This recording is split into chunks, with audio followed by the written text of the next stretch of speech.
You are listening to Ideas and Leaders podcast. I'm Elena Paventa, Executive Communication Coach and TEDx Organizer. With each episode, I'll share with you communication tips and ideas from top business leaders to help you excel in your career.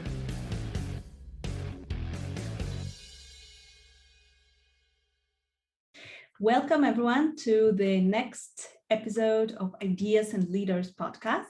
And today I have a great guest, Henry Kaminski Jr. He is a founder of Unique Designz. It is a design and branding and digital marketing agency. And today we're going to speak about how to grow your brand, how to increase your exposure online. Hi, Henry. It's great to have you on the podcast. How are you? Thanks so much for having me. I'm excited. Great. So the topic of personal branding and on branding your online business is so relevant for many people right now. I know that many people are starting in the online world due to the pandemic, and in 2020, 2021, so many online businesses are just starting. So I think that what you do is so important. So Henry, can you tell us a little bit about what you do? How do you help your clients, and why did you decide to start doing this? Sure. So I'll keep the intro super quick. So 14 years ago, I started off as a graphic designer in the nightlife industry. I used to do all the flyers for the nightclubs. I was a young 20-something, loved to go out. And one of my buddies was a graphic designer and kind of taught me the ropes of design. At the time, I was working corporate. At that time, I was working corporate for probably 4 years or 5 years at that point. And I had this pretty cool position at the children's hospital in a nearby hospital. And my responsibility was to create fundraising events for sudden infant death syndrome. And if you don't know what SIDS is, it's when a baby dies under the age of 1 year old with no cause. So it was a sad thing, but it was very rewarding to be able to raise awareness and raise funds and then take those funds and get the families of New Jersey together for support. And so the role was exciting and heartfelt for sure. But that's where I got bit by the design bug, because I started getting some bigger sponsors for my events. So I always needed bigger and better marketing material to promote them. And so once I got Z100, one of the biggest radio stations in the world, to sponsor one of my events, I said, oh, we got to kick things up a notch. And so that's when I got bit by graphic design. And I said, you know what? I'm going to take this as far as I can take it. Here I am 14 years later, millions of dollars invested and also made by just doing what I love to do. And it's helping people really represent and articulate the true value that they have in their business. Because that's the biggest issue that my clients have when they come to me is, Henry, we have a great product or service, but we don't know how to position it online. We don't know how to talk about it. We don't know who our ideal client is. And we need help not only getting our messaging straightened out, but we need help with creating an identity that's really going to connect with the people that we want to serve. So that's what I do. Wow, that's such an inspiring story. Thank you for sharing your business journey. So I myself was in this situation as when the pandemic started.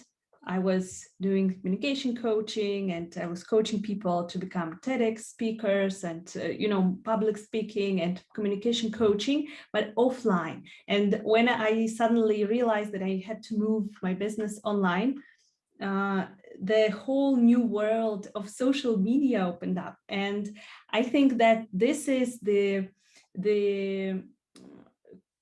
when we move online, this is the most important question: how to brand ourselves online as professionals, how to create this social media strategy, but at the same time, how not to lose ourselves and not to lose our personal brand. So as you help coaches and trainers and those individual brands, how do you manage to balance this personal brand and also creating the expertise at the same time? Yeah. So it's taking yourself out of the equation completely.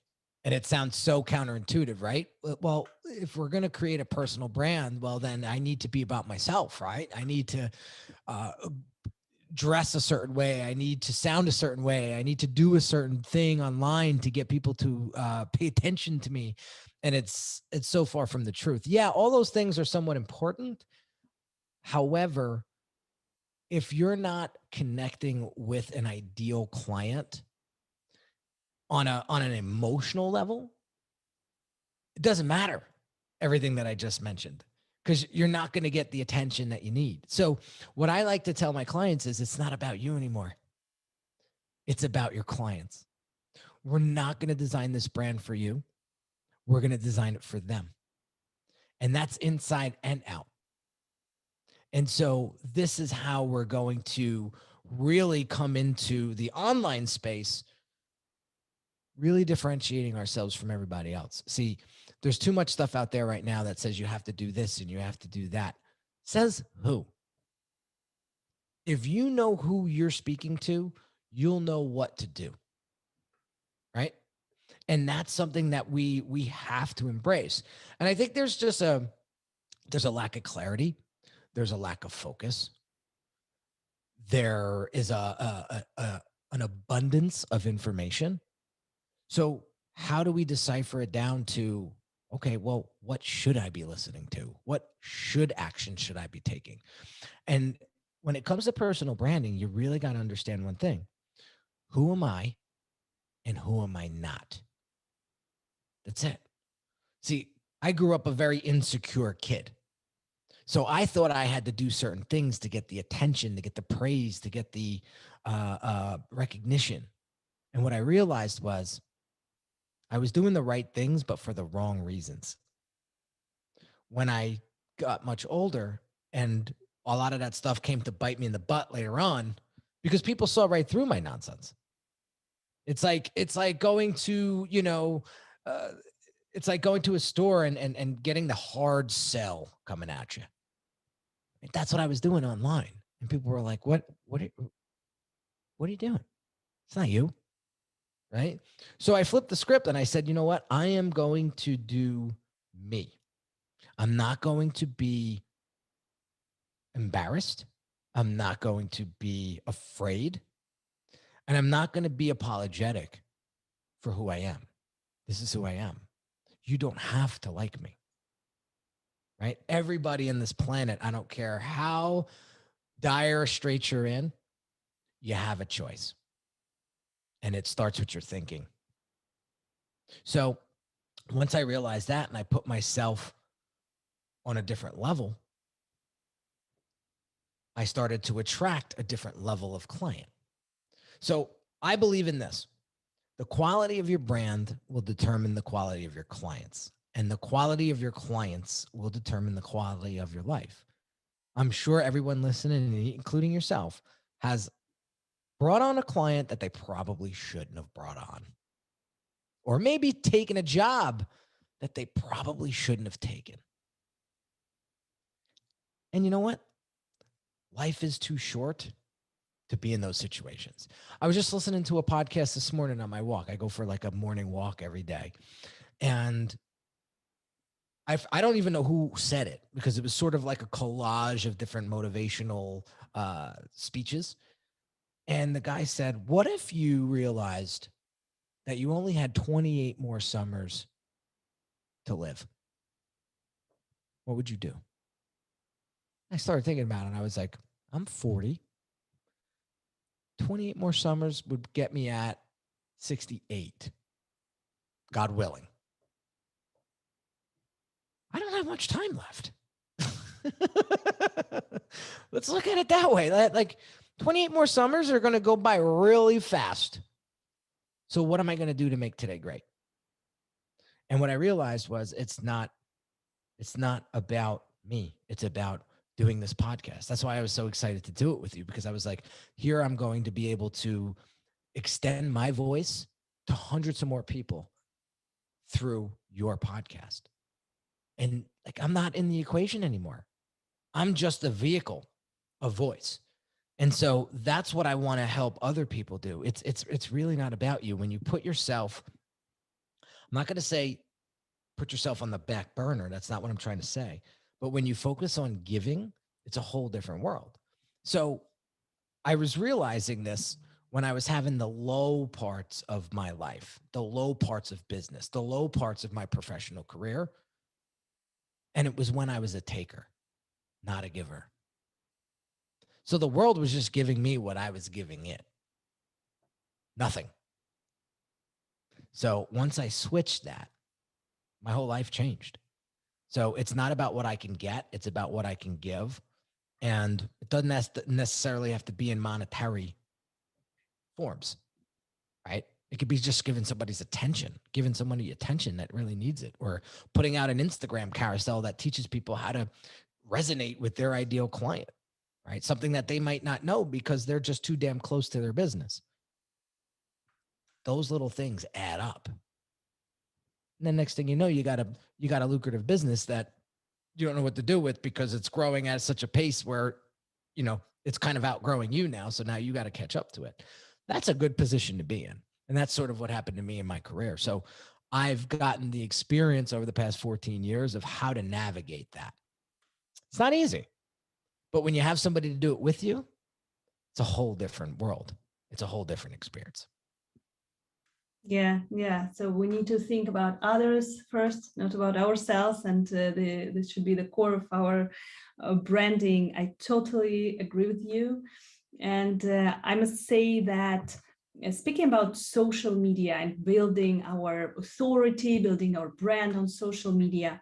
So, for example, in my case, in the beginning, when I started my business online, I was doing something on Facebook, on LinkedIn, my website, but I was some of the parts of my social media presence, I did not want to give it to my business. For example, my Instagram account, I was holding it for several months, and I was like, no, this is my personal life, and this is where I share. This is about me. So I did not want to make it about my clients. I wanted to have at least something about me. But in the end, I also switched, and I think that it was the most painful moment when I had to give my Instagram to my business, and which I did not regret at all. It was one of the best moves. So when you work with your clients, which social media strategy do you recommend, especially in the beginning? We can be overwhelmed about the everything that is going on online. So if you are in the very beginning of your online business journey, how can you start creating your brand without doing social media all day long? Yeah, let me give you a couple practical things that you could do right away that I think will help you, that are fairly easy.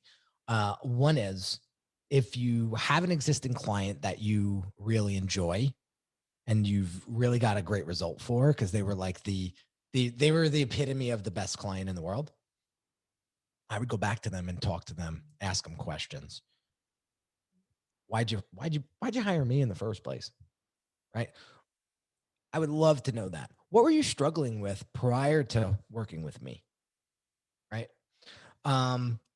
If there was somebody on the fence that was about to hire me, but not sure, what would you tell them?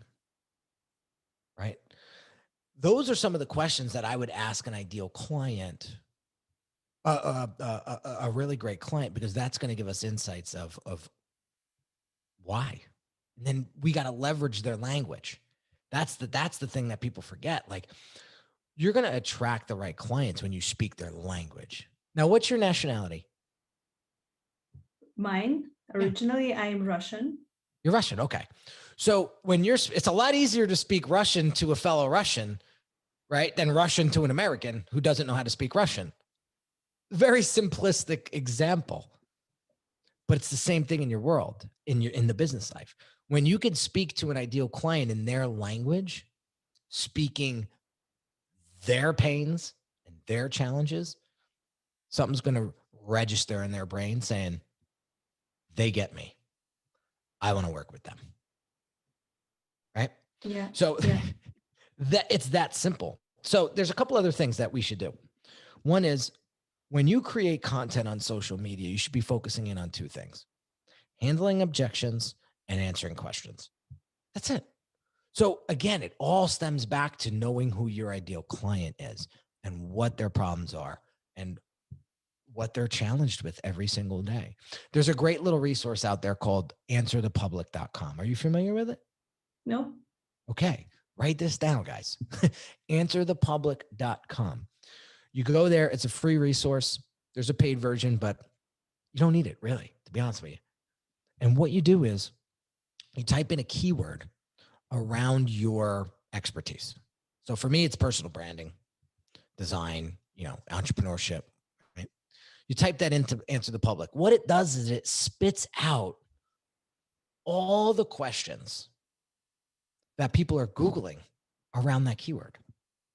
Oh, and then this is great. Yeah. It's a great tool. And then when you click on it, it gives you all the articles that have those keywords in it.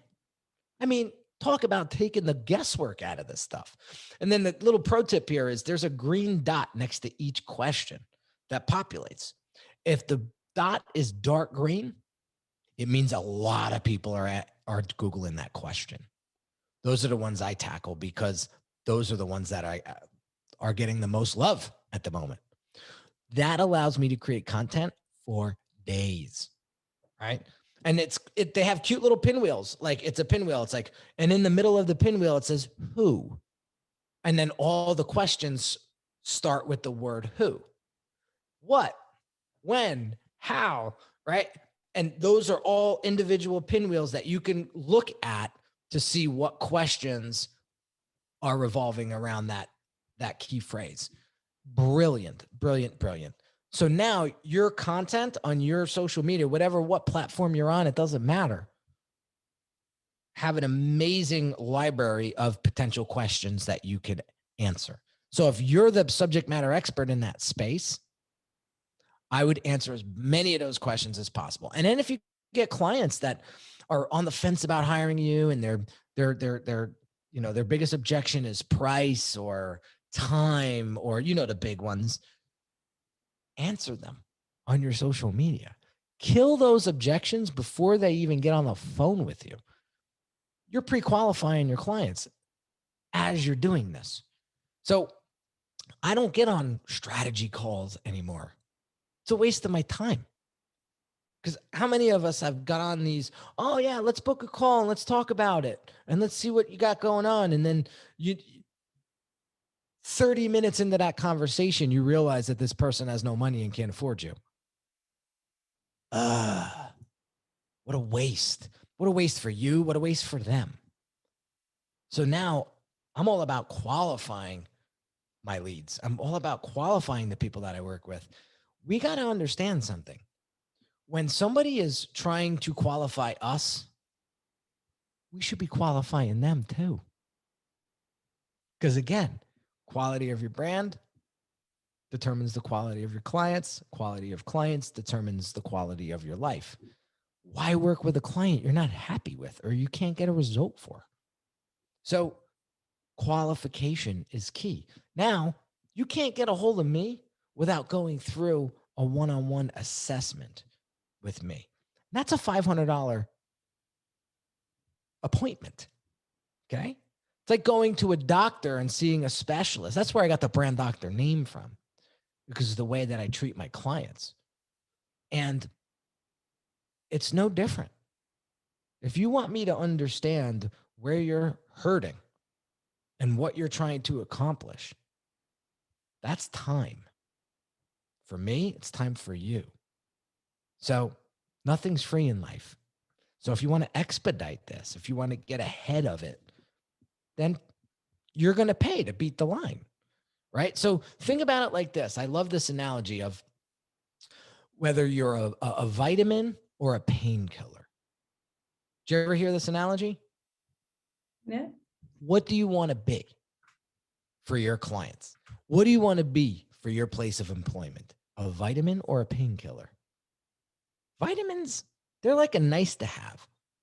Painkillers are necessities. When you have a splitting headache and you walk into the drugstore, you will take, I don't care if it's $50 a bottle, you will grab it and pay for it to make that headache go away. Vitamin, I don't even know if those things work. Don't be a vitamin, be a painkiller. So you have to create the urgency. I know I'm all over the place here, but I'm trying to use this episode as sort of a stepping stone for you to understand the importance of positioning yourself online so people see you as not only a reputable source of information, but someone who's actually going to deliver a result for somebody. How many people out there since the pandemic hit, and even before that, are self-proclaiming themselves as experts? And then you get them on the phone and you probably know more than they do. Not a good look. So you got to show and prove. You got to demonstrate your expertise. And how you do that is by being relevant. And how are you relevant? You use tools like Answer the Public to answer questions that people are really dying to know the answer to. And that compounds. And now your Instagram feed, your YouTube channel, your podcast, your LinkedIn all become these like giant FAQs for your audience to digest. Yeah, it is. I think that this tool is really great, and I also love the fact that you mentioned qualifying your clients. I think that this is what I myself did not do in the beginning, and I had clients that would pay a lot to, for example, to become a TEDx speaker, but they would not actually do anything to they would not do the work. So I realized that in the very beginning, you can see and you can qualify if this person really wants, really will get there or not. Because for me, I think that, and I think that for anyone who's out there in this kind of service industry, the most important thing is not just to get money for and that's it, but to actually deliver the result. Yeah. So there's so many. How long have you been doing this? So I've been doing this for about 6 years right now, but only for the last 2 years, 1.5 years online. So I think that online is completely different world. So I think that everything that you're saying, I can totally relate to. And when I was building my own personal brand online, I went through all of those steps, and through, moving from brand which was about me to brand which was about my clients, moving and to building this authority online, kind of getting more followers and converting them into clients. So what would you recommend to those who are in the process of building their brand? How to so building the brand, you already mentioned a couple of tools. What about converting your followers into clients? This step, I know that you're advising people on building funnels. So what is the simplest strategy that you would recommend to start with? Yeah, so people want to be comfortable and confident in their purchasing decision, right? So put yourself in the shoes of somebody that's coming to your account or podcast or social media platform for the first time. They don't know you from Adam. Are you going to try to sell them a $10,000 widget? No, like that takes time. You have to build a $10,000 relationship first, right? That's why as you get bigger and better at your expertise, you're going to charge more, right? So you're not going to get a $50,000 client if you haven't built up a $50,000 relationship with that person yet. That's why consistency on multiple levels is key. Consistency in value, but consistency in frequency as well, right? So one of the things that is really going to move the needle is showing improving and showing case studies, demonstrating how you're helping people. I do a tremendous amount of behind the scenes work that I share with my audience. Now, I protect my clients, proprietary information, of course, but I was telling a client this morning on a strategy call, I said, I am always putting out videos that show the interaction between me and my clients because I want the audience to see how I react to them and how they react to me, because I want my audience to see my current client in them, right? So if I'm helping somebody with a design identity and they're blown away by the design direction that we created for them and they're just falling off their seat, I'm capturing that on video and I'm taking a snippet of that and I am putting it on my social media, right? I'm not, and I'm sure you probably saw this online too, where I'm not holding up checks with my name on it that say, 50 grand on it. I'm not showing you my Stripe account. I'm not showing you my QuickBooks monthly revenue. I'm not showing you that. Nobody cares. What they want to see is themselves in your ideal clients so that they can say to themselves, well, if they helped him or her, they could probably help me too. So the more you do that, the better, because now you're the real deal, right? And so that's something that we really, really need to pay attention to, because there's enough nonsense out there. Let's break through that by being the real deal. So for you, for example, I don't want to butcher your first name. How do you pronounce it? How do you pronounce your first name? Elena. Elena. Okay, I wasn't sure. It could be Alina. I didn't want to. Elena. So you're coming to my account for the first time, right? Somebody referred you. Maybe you got tagged in a post or something. What's the first thing that you're looking for? God, there's no wrong answer. God.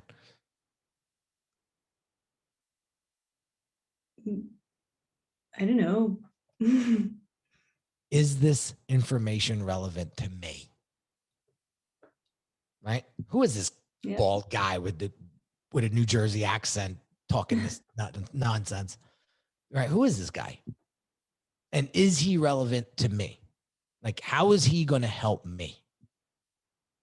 Now, if you don't know, now put yourself on my side. If you don't know who you're talking to, your social media account is going to be a mess because you're trying to hit everybody. So if I go to Elena's Instagram, first question I ask myself is, who is she and who is she for? And then I'm going to judge your content to see if your content is matching up to your promise. And if it's not, you're not even getting a follow. So that's the importance of brand strategy, is to really identify the foundation of who you are, what your brand stands for, and who you are not for. And draw that line in the sand. Draw it in the sand, because if you play the middle and one day you're on the left and one day you're on the right, you're killing the trust between you and your audience. And you don't even know it. So pick a side and go, right? If you're going to be a high ticket service provider like I am, then own it. Don't be afraid. I don't take clients on that can't afford 25 grand. And if you can't, no problem. Not my client. Maybe you can't afford me yet, but I'm not going to apologize for it. I'm not going to lower my price so I could take you on and you could be a complete disaster. I'm not doing that. So, like, own it. People are afraid to do that, though, because they're afraid to be judged. They're afraid of something that happened when they were 12 years old. You know, uh, I used to get bullied as a kid because I'm not the tallest guy on the block, right? So, you know, I was struggling with that when I was 25 years old. I got beat up in high school when I was in ninth grade by two guys, and that bled into my adult years. Now you're like, how am I living life based on something that happened when I was 14 years old? Not to get all psychological here, but I'm noticing now as I work with higher level clients that 80% of the issue is in their head. It's not the tactical part. It's not building the funnel. That's easy. It's the belief that they can't attract that higher quality client, that they don't deserve that higher quality client. I had a client today say to me, Henry, I swore back when I was working with NFL athletes and NBA athletes, I got fired by 3 of them in the same day because they all knew each other. One got mad at me and everybody left. And it was like 20 grand worth of revenue a month gone in a day. And he said, I swore to myself. Now, this is, Elena, this was 10 years ago that this happened. He said, I swore to myself I was never going to take on a client where if the client ever went away, that it would affect my standard of living, my life, my business, the money, cash flow, blah, blah, blah. And I said, I would have you reconsider that swear. Because that's like putting shackles on your arms and legs for no reason. So I gave him a quick example. I said, I don't want to use his name in case he ever hears it. But I said, why would you ever want to work with somebody that doesn't want to work with you? So you got fired. Not the first time anyone got fired. Why would you want to stay in a place that does not want you just to get beat up? So let's look at this a different way. Let's create a mantra. And this is my mantra. I write it in my journal every morning. I only work with people that want to work with me. Period. That's it. It's that simple.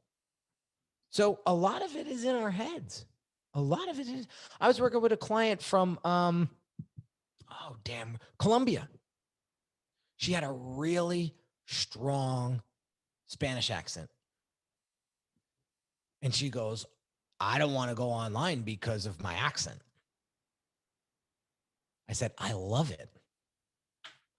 I think it gives you so much character. And she spoke decent English too. I mean, great English. I have a cousin who married a Colombian woman and she struggled with her language because English is a second language for her, right? So, and she's been in the family for a decade now. So I know like how far she's come with her language barrier. But I go, you got to look at the positive side. Like, I think it gives you so much character, and you're going to find a lot of Colombian women that emulate you, that want to be you because you've succeeded. So every day you wake up and you say, I don't want to go online because of my accent, you're depriving those women of inspiration. It's how you flip it. So it's in your head. We all have a choice. Remember I said it in the beginning of the podcast. We all have a choice. What do you want to choose? Do you want to look at it negative or do you want to look at it positive? So I hope that answered your question. It was long-winded, but I hope it helped. I hope it helped. Yes, you're so inspiring. And for sure, your manner of speaking and storytelling, this is so inspiring. And I'm sure that our listeners will enjoy that. So Henry, well, I can so much relate to this as I'm the public speaking coach and communication coach, and I know a lot of people have those limiting beliefs about their accents, about how they look, how they speak. So this is so much relatable, and I'm sure in building personal brands, this is also the key to handle those inner objections first, and then move to the technical side. Now, what would you recommend on the technical side? So when the person has this brand and the visuals and everything, so how to start off to build this first funnel? What would you recommend to do, not to overwhelm yourself completely with a lot of things, but to get at least this one funnel going? Okay, so let's assume, I don't like to assume, but let's assume, just for the sake of the show, let's assume that you know who you really want to serve. All right, let's use you, for example, Elena. So you have a client who wants to be on stage speaking a TEDx talk, right? What are the first 5 things that they need to overcome or accomplish for them to even see that through? Then I would look at it and say, all right, how does this particular client like to consume their information? Video, podcast, written form? Tell me. You don't have to answer the question. We're just using you as an example, right? Yeah. Let's just say it's a video. All right, great. Simple. This is what we're going to do. We're going to create a 20-minute video. It's going to be short and sweet, but it's going to be behind a gated wall. You're not able to watch this video until you give me your name and email. Okay. We're going to use a platform called ActiveCampaign, which is probably one of the best email marketing platforms out there right now. And we're going to create a landing page. Very simple. It may have you in a video 1 minute long saying, in this masterclass or in this video, I'm going to show you the 5 things that you need to accomplish in order to get on that stage. Okay. But you need to give me your name and email first. They put it in. That name and email goes into ActiveCampaign. You just accomplished your first lead, right? Now you got to deliver on your promise. On that next landing page, there needs to be that video of you walking them through the 5 steps. Then don't take for granted that they know what to do next. What you got to do is you got to tell them at the end of that video what you want them to do next. Simple. Listen, if this was helpful and you want to learn more, book a strategy session with me, or buy this course, or fill in the blank. You have to tell them what to do. Otherwise, they're not going to do it.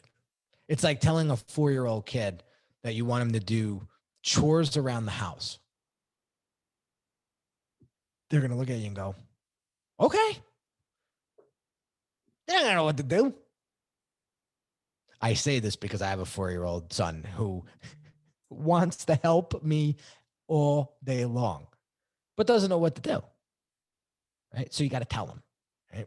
Take the garbage out, pull the weeds, whatever, right? I don't want to go too far off course, but this is the basics, Elena, right?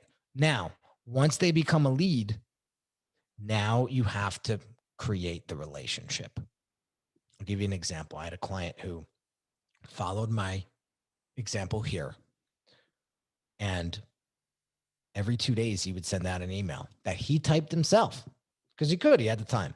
You could automate this stuff later on, but he had the time in the beginning. And he just wrote to them like he wrote to a friend. Hey, did you check this out? Or, oh, I was thinking of this today, but it always had a little story, and it always tied back to how he helps his clients. And he did it over and over and over again. So on average, you need to touch your clients or prospective clients 7 to 14 times before they even consider giving you a name and email to watch a video, never mind give you money. So I told him do it twice a week for a month and see what happens. Do the math. That's 8 points of contact right there. 2, 4, 6, 8, right? Never mind what he put on social media. After the first 30 days, he booked 3 consults. 3 of those consults, 1 of them bit. That's 33%. It's not bad. That client was a $50,000 client. That's the power of funneling. So to figure this out, if you want to use tech, I highly recommend the platform ClickFunnels. And if you want a free 14-day trial, you can go to my website, Unique Designz with a Z at the end, not an S.net/tools. And you can get, it's an affiliate link. I'm just giving you a heads up. I'm not trying to bait and switch here, but it's an affiliate link. ClickFunnels will allow you to create these landing pages without having a lot of technical background. Now, if that's not your expertise, I'm a big who, not how person. So who's going to help me build this? Not how am I going to do it? Because I'm probably going to do it like crap because I'm not a designer and I'm not a tech person. So we do this for clients. So if you need help with this, this is what we specialize in.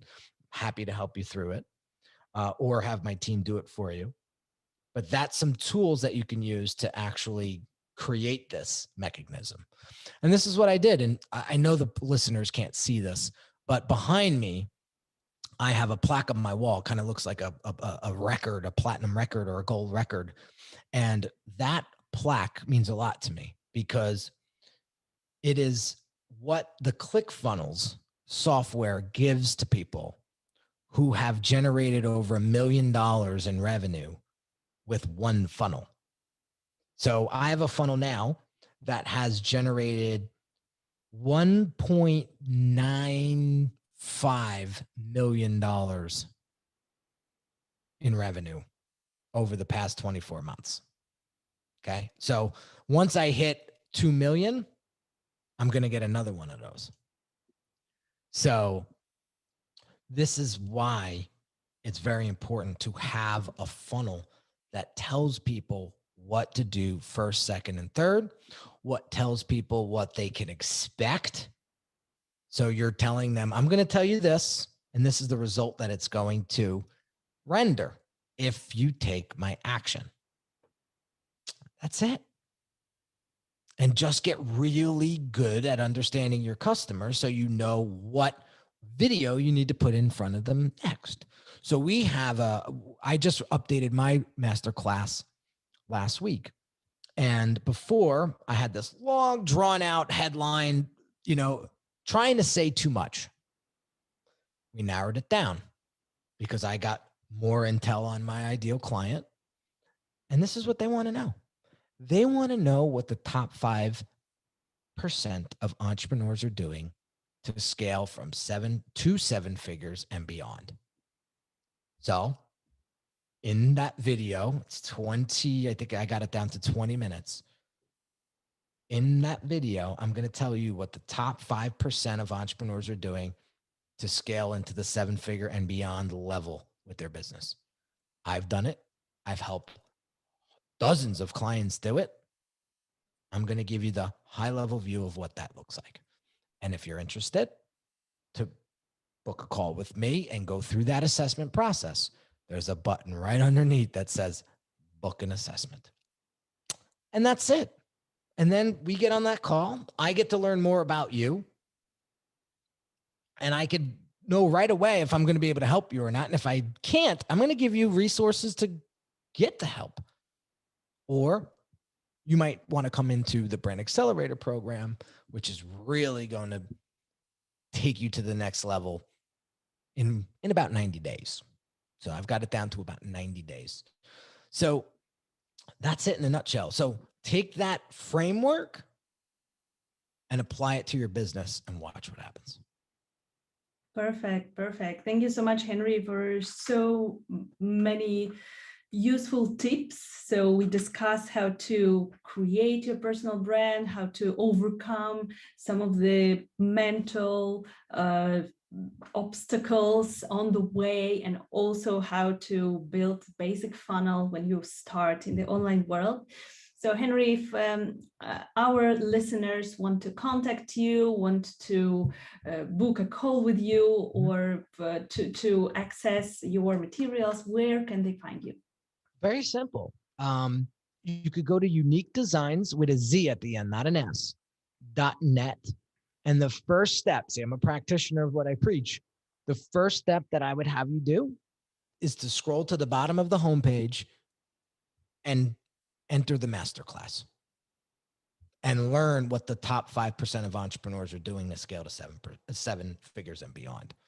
And then you'll have the opportunity to book a call with me and get on my list. So now you'll start to get opportunities to go on live streams with me and so on. So you can learn what I'm teaching my clients and my audience to get to that 7-figure mark of success and beyond. Perfect. Thank you so much, Henry. It was great to have you on Ideas and Leaders. Thank you so much, Elena. Thank you for listening to Ideas and Leaders podcast. Did you enjoy this episode? Let me know that you listened by tagging me in your LinkedIn profile and using a hashtag Ideas and Leaders. See you in the next episode.